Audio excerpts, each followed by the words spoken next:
Hi, this is Stevie. This is a follow-up to the video that I did last week with the saguaro cactus, and I was demonstrating how to use a palette knife to get texture with your watercolor paint.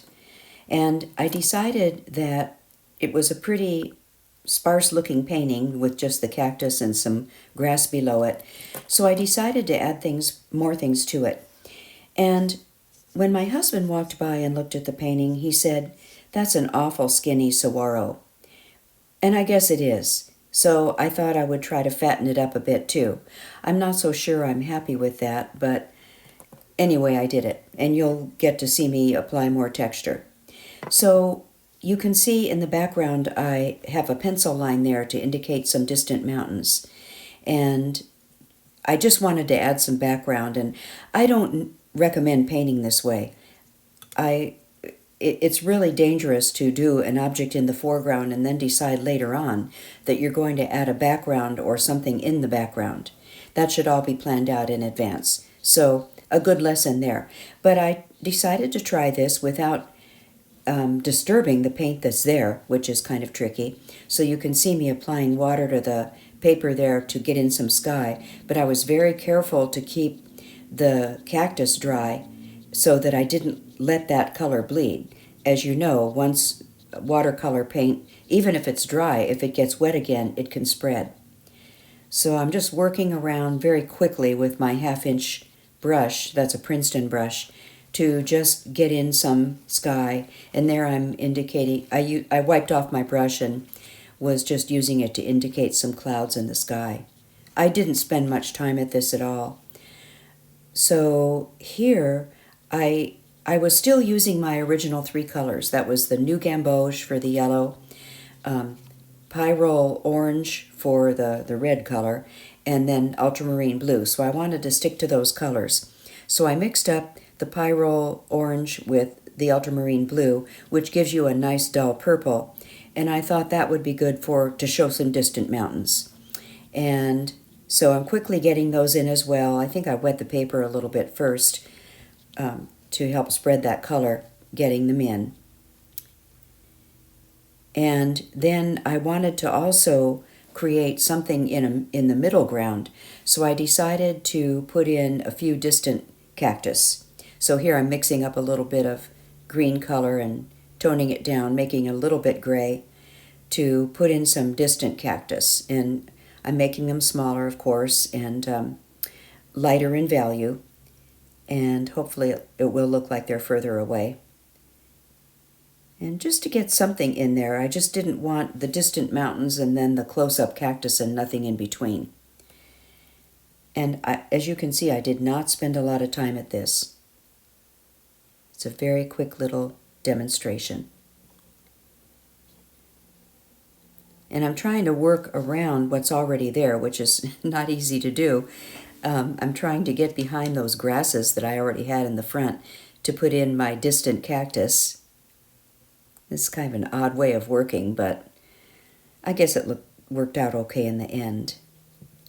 So getting those distant cactus in, and then I was just pulling out some ground underneath them to give them something to sit on, just using some of that greenish color to pull out some ground.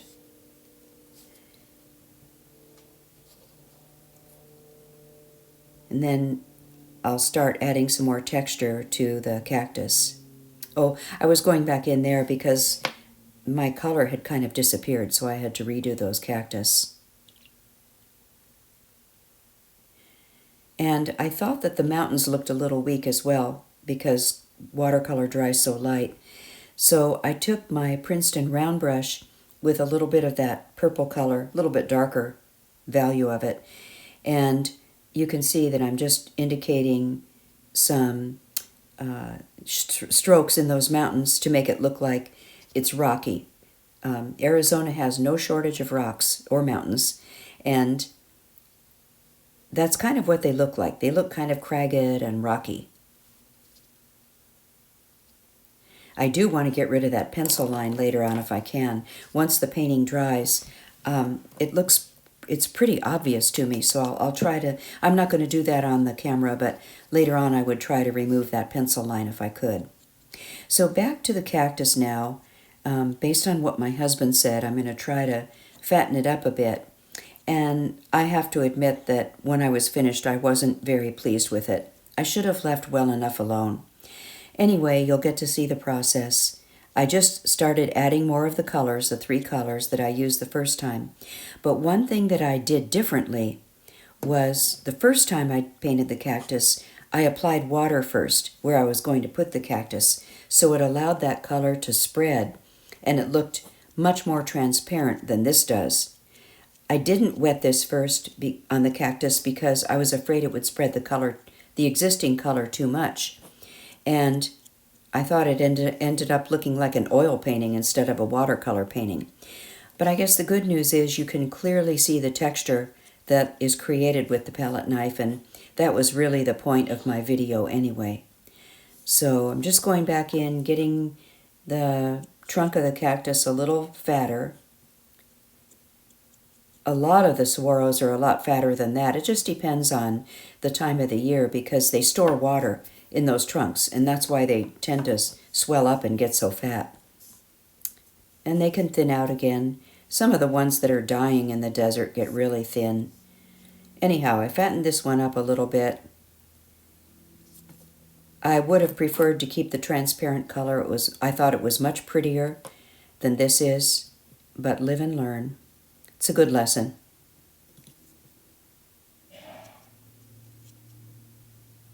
Going back in, getting some more color on that arm.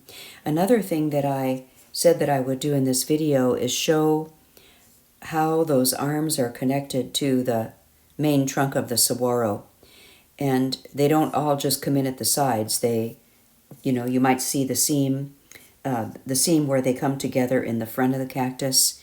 So it's going to be hard to see because I've got so much paint on there. But there I'm indicating where that arm meets the cactus by painting a little seam on it. But I already have so much dark paint there, it's hard to tell.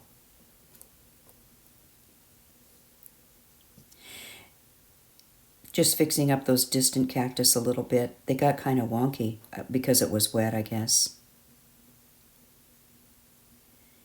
Making them a little more visible. They lightened up a lot as the paint dried. And the other thing I wanted to do in this video was to go back and I like the grasses in the front, but I needed to add more color to them because once it dried, it just got too light.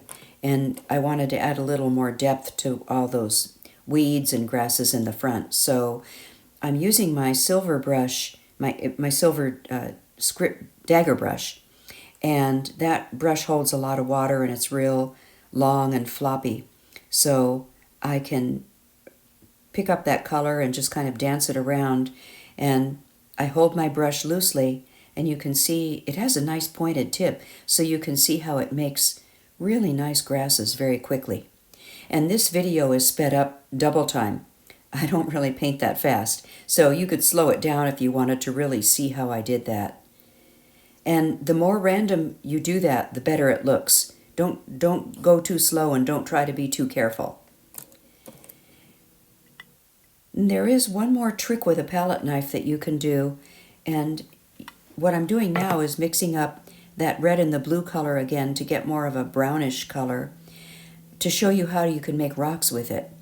And they don't have to be this thick. You don't have to use paint this thick, but you can use your palette knife to make some rocks just by pulling that color out. And then you can't see it really well here, but then I had wiped off my palette knife and then gone back and scraped out some highlights on those rocks. You can do that with acrylic and oil paint too. That's really where I learned it, but I wanted to demonstrate that technique here as well. You could use this same technique on making trunks of a tree. It would be good for that, or anything that has a lot of texture to it. You could also use this technique to paint the roof of a house to suggest the shingles on a roof or the sides of a house, so it's a handy thing to know. And that does it for this little painting. Thanks so much for watching. If you liked it, please give it a thumbs up and think about subscribing. Thanks again.